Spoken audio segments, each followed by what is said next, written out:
తెలుగు రాష్ట్రాల్లో అతిపెద్ద lift manufacturer lifts dealership కూడా ఇవ్వబడును. మాజీ ఎమ్మెల్యే వల్లభనేని వంశీని విజయవాడ పటమట పోలీసులు అరెస్ట్ చేశారు. గన్నవరం టీడీపీ ఆఫీస్పై దాడి కేసులో నిందితుడిగా ఉన్న వంశీని హైదరాబాదులో అదుపులోకి తీసుకుని విజయవాడ తరలించారు. గత కొంతకాలంగా అజ్ఞాతంలో ఉన్న ఆయనను గురువారం ఉదయం పట్టుకున్నారు. అయితే టీడీపీ ఆఫీస్పై దాడి కేసులో తనకు ముందస్తు బెయిల్ ఉందని పోలీసులతో వాదించారు వంశీ. కానీ కిడ్నాప్, బెదిరింపు కేసులో వంశీని అరెస్ట్ చేసినట్టు తెలుస్తోంది.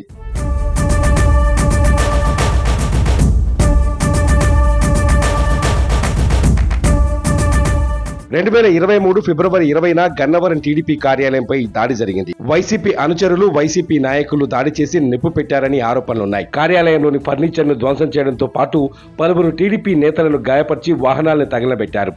5 గంటల పాటు అక్కడ ఉద్రిక్త వాతావరణం నెలకొంది. అయితే వల్లభనేని వంశీ ప్రోద్బలంతో ఆయన అనుచరులు, వైసీపీ నాయకులు ఈ దాడికి పాల్పడ్డారని ఆ ఆఫీసులో కంప్యూటర్ ఆపరేటర్ గా పనిచేసే సత్యవర్ధన్ ఫిర్యాదు చేశారు.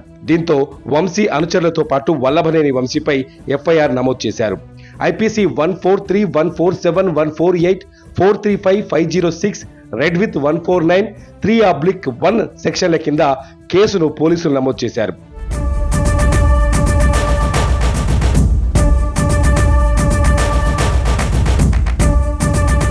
అయితే ఇటీవల సత్యవర్ధన్ కేసుతో తనకు ఎలాంటి సంబంధం లేదంటూ విజయవాడలోని ఎస్సీ ఎస్టీ కేసుల ప్రత్యేక న్యాయస్థానంలో హాజరై తనకు ఈ కేసుతో సంబంధం లేదంటూ అఫిడవిట్ సమర్పించారు. దీంతో ఈ కేసు మరో మలుపు తిరిగింది. అయితే సత్యవర్ధన్ను వల్లభనేని వంశీ కిడ్నాప్ చేసి బెదిరించి కోర్టులో అఫిడవిట్ వేయించారనే ఆరోపణలు వచ్చాయి. ఈ నేపథ్యంలోనే వంశీని పోలీసులు అరెస్ట్ చేశారు. గన్నవరం టీడీపీ ఆఫీసుపై దాడి కేసులో 88 మందిని నిందితులుగా చేర్చారు. ఇప్పటికే 45 మంది వరకు అరెస్ట్ అయ్యారు. వంశీ సహా మరికొందరు బెయిల్ కోసం సుప్రీంకోర్టు వరకు వెళ్లగా కింది కోర్టునే ఆశ్రయించాలని సర్వోన్నత న్యాయస్థానం సూచించింది. 71వ నిందితుడిగా ఉన్న వంశీ అరెస్టు కోసం గతేడాది రంగం సిద్ధం చేశారు. కానీ ఆయన అజ్ఞాతంలోకి వెళ్లిపోయారు. నియోజకవర్గానికి దూరంగా ఉండి హైదరాబాద్కే పరిమితమయ్యారు. కానీ ఇవాళ సత్యవర్ధన్ కిడ్నాప్, బెదిరింపు కేసుతో హైదరాబాదులో అదుపులోకి తీసుకోవడంతో ఆయన అనుచరుల్లో ఆందోళన వ్యక్తమవుతోంది. వైసీపీ అధికారంలో ఉండగా అప్పటి ప్రతిపక్ష నాయకుడు చంద్రబాబు సతీమణి భువనేశ్వరిపై వల్లభనేని వంశీ అనుచిత వ్యాఖ్యలు చేయడం కూడా తీవ్ర సంచలనం సృష్టించింది. ఆ తర్వాత కూడా నారా లోకేష్ చంద్రబాబులపై వ్యక్తిగతంగా తీవ్ర విమర్శలు చేశారు.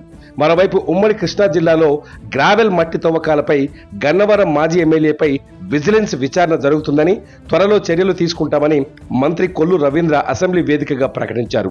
ఈ కేసులన్నీ వంశీని వెంటాడుతున్నాయి. మరి ముందు ఏం జరుగుతుందో వేచి చూడాలి.